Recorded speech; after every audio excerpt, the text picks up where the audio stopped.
Welcome to Capital Logic. Most people think they understand IKEA Effect. Why making customers assemble their own furniture makes them value it more. They don't.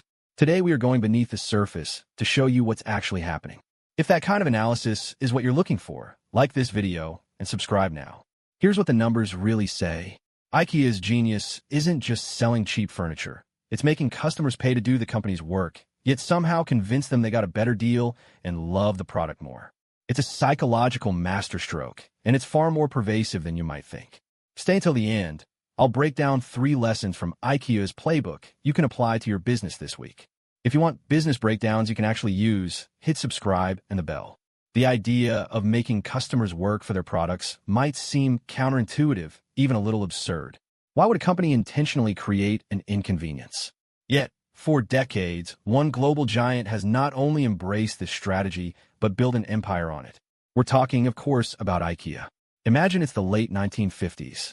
Furniture is typically sold fully assembled, often bulky and expensive to transport. Enter IKEA, a Swedish company that, in 1958, opened its first retail store. But it wasn't just another furniture store. It was a quiet revolution in a cardboard box. The story goes that in 1956, IKEA designer Gillis Lundgren was trying to fit a table into his car. It wouldn't fit. Frustrated, he unscrewed the legs. And just like that, a light bulb went off. If you could detach the parts, you could ship more furniture at a lower cost, and customers could put it together at home. This wasn't a design flaw. It was a strategic masterstroke. Flat pack wasn't just a clever trick. It was a philosophy that reshaped design and logistics. This model allowed IKEA to drastically cut costs. Trucks could carry 3 times as many products, slashing transport expenses.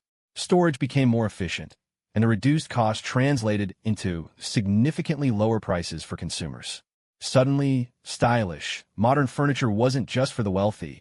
It was accessible to students, young families, and virtually anyone. IKEA didn't invent flat-pack furniture, but they popularized it and made it the cornerstone of their business model, influencing later designs. But here's the fascinating part. This cost-saving measure inadvertently laid the groundwork for a powerful psychological phenomenon. While the initial drivers were purely economic, efficiency, logistics, affordability, the act of assembly itself would prove to be a hidden lever for customer satisfaction and loyalty. You see, when you wrestle with an Allen key, decipher cryptic instructions, and finally see that bookshelf take shape, something shifts in your brain. You're not just buying a product. You're becoming part of its creation. And that, as we'll explore, changes everything. To understand why this seemingly inconvenient model works so well, we need to delve into the depths of human psychology, specifically a concept known as effort justification. This idea isn't new. Its roots stretch back to the mid-20th century, long before IKEA became a global phenomenon. In 1957, psychologist Leon Festinger introduced his groundbreaking theory of cognitive dissonance.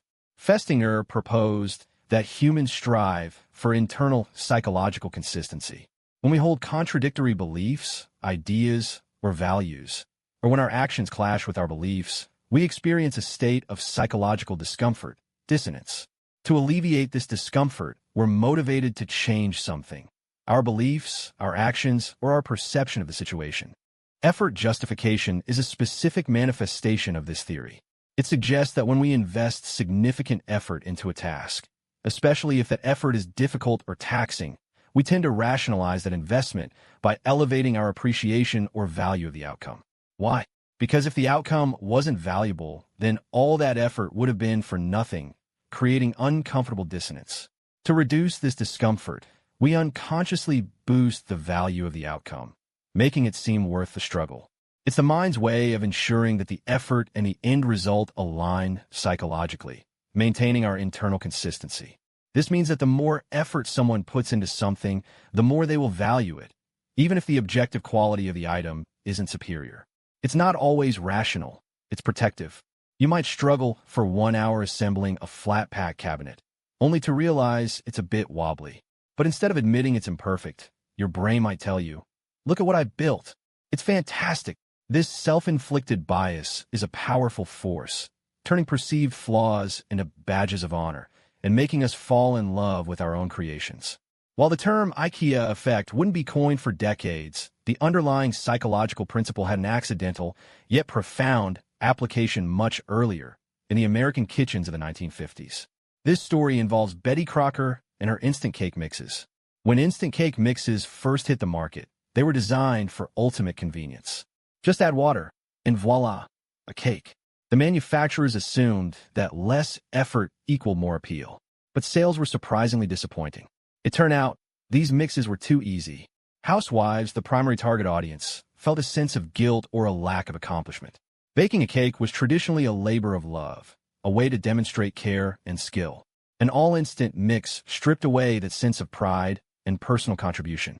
General Mills, the company behind Betty Crocker, brought in psychologist Ernest Dichter to figure out the problem. His insight was counterintuitive, make it less convenient. Dichter recommended changing the recipe to require housewives to add a fresh egg. This simple change made all the difference. By requiring a small, yet significant, act of labor, the mixes went from being too easy to just right. The act of cracking an egg, mixing it in, and feeling a sense of personal involvement transformed the product. Sales soared. This was an early, accidental application of effort justification.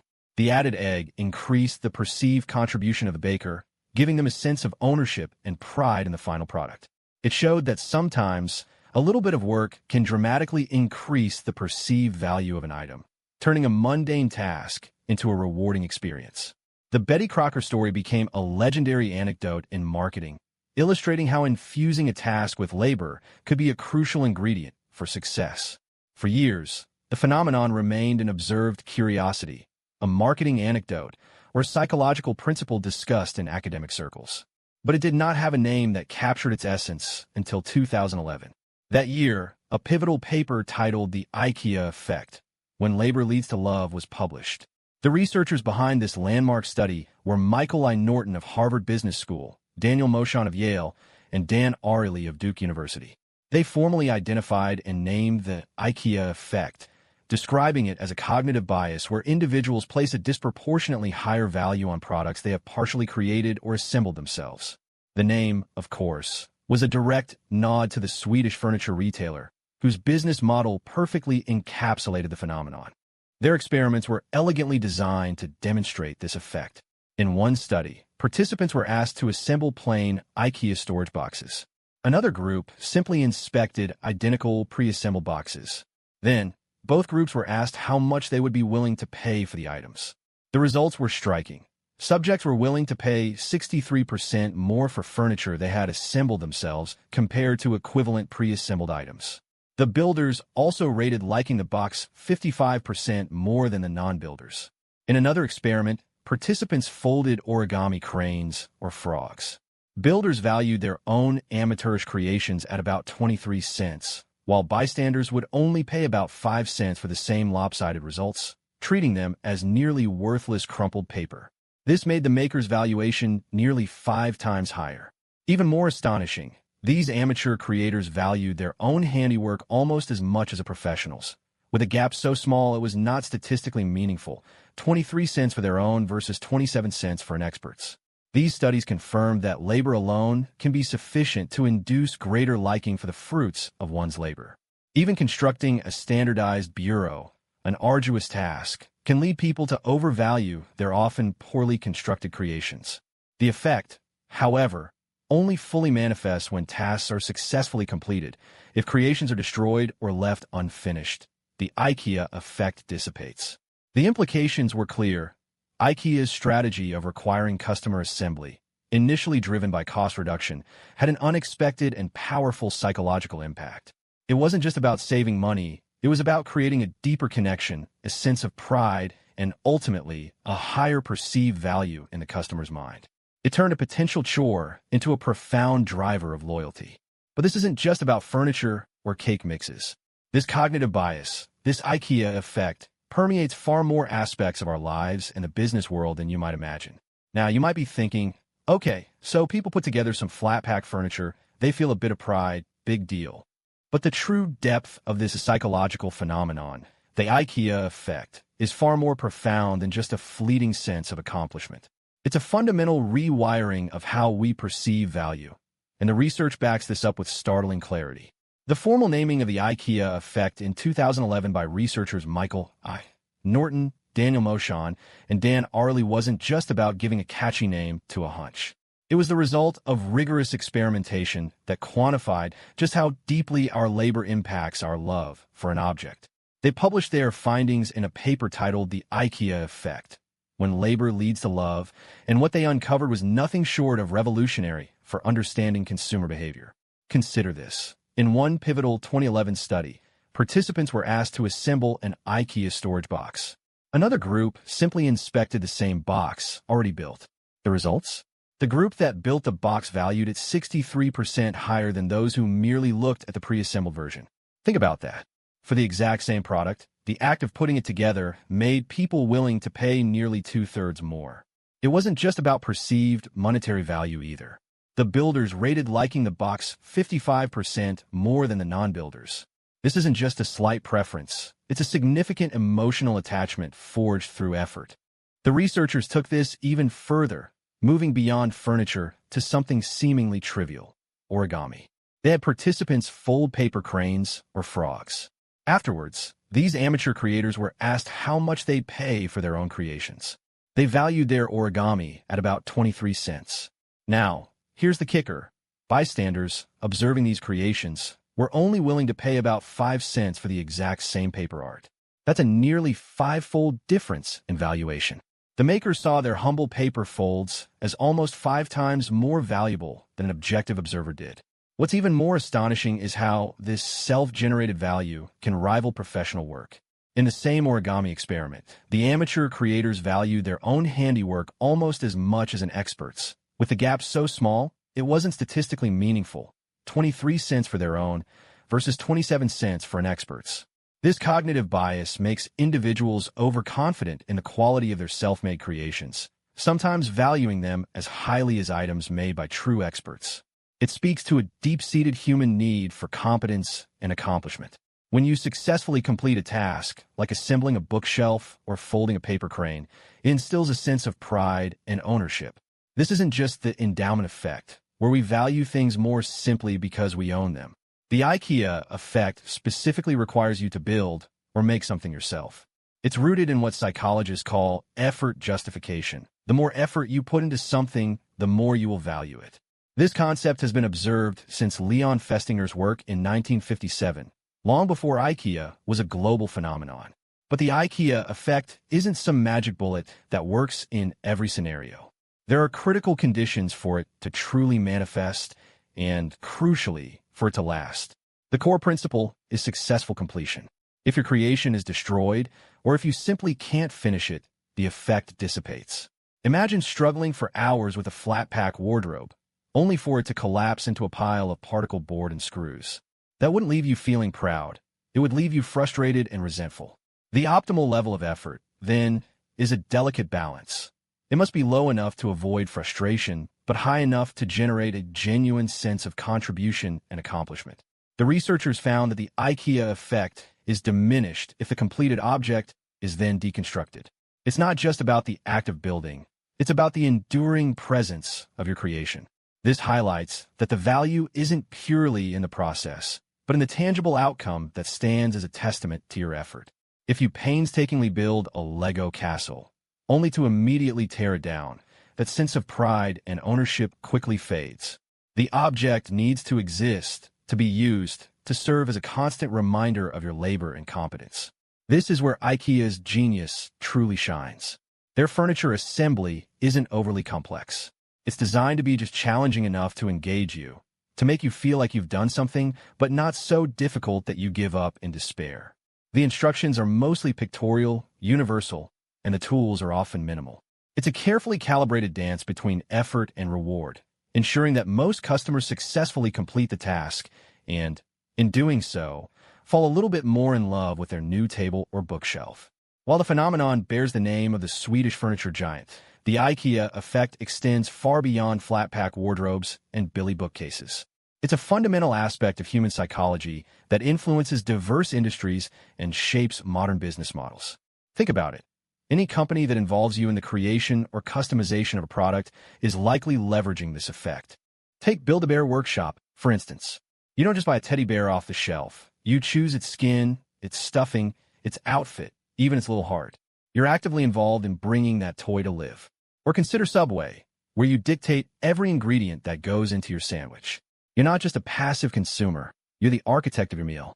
These businesses understand that by making you a co-creator, they're not just offering personalization, they're deepening your emotional investment and, consequently, your perceived value of the product.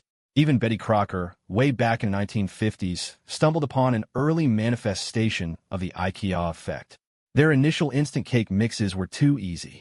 Housewives felt like they weren't readily baking, they were just adding water to powder.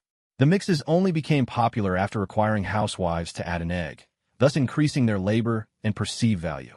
That simple act of cracking an egg made all the difference. It transformed a passive act into a creative one, giving the baker a sense of contribution. In today's digital age, the IKEA effect is even more pervasive. Customizing your phone's interface, curating a personalized music playlist, designing your own sneakers online, these are all forms of co-creation that harness this cognitive bias. Companies are realizing that shifting from passive consumption to active participation turns customers into brand advocates. It allows businesses to gain pricing power and command higher margins, because customers are willing to pay more for items they've helped create. The IKEA effect is a powerful tool for customer satisfaction and loyalty. It highlights that effort can act as a value multiplier, where our minds retroactively justify the effort by inflating the perceived worth of the outcome, even if the objective quality isn't superior. It's why we cherish that slightly lopsided birdhouse we built with our kids, or the meal we cook from scratch, more than a perfectly crafted, store-bought equivalent.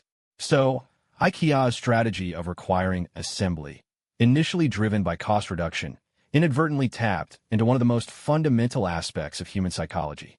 It transformed a potential inconvenience into a powerful competitive advantage, creating not just customers, but co-creators who are deeply invested in their purchases. But what does this mean for your business or even your daily life? How can you intentionally harness this hidden force? Now here are 3 lessons from IKEA's playbook you can apply to your own business. Lesson 1. Involve customers in creation. Offer customization or DIY options to foster a sense of ownership and increase perceived value. Think about it. IKEA doesn't just sell furniture. They sell the experience of building it, making you feel like a co-creator. That extra effort isn't a burden. It's an investment in emotional attachment. Lesson 2. Ensure successful completion. Design tasks to be achievable, as the effect dissipates if customers fail or creations are destroyed. If those IKEA instructions were impossible to follow, or if the furniture fell apart after an hour, the positive feelings would vanish, replaced by frustration. Your customer success is paramount to their satisfaction. Lesson 3. Leverage effort for loyalty. Encourage active participation in your product or service to build emotional attachment and retention.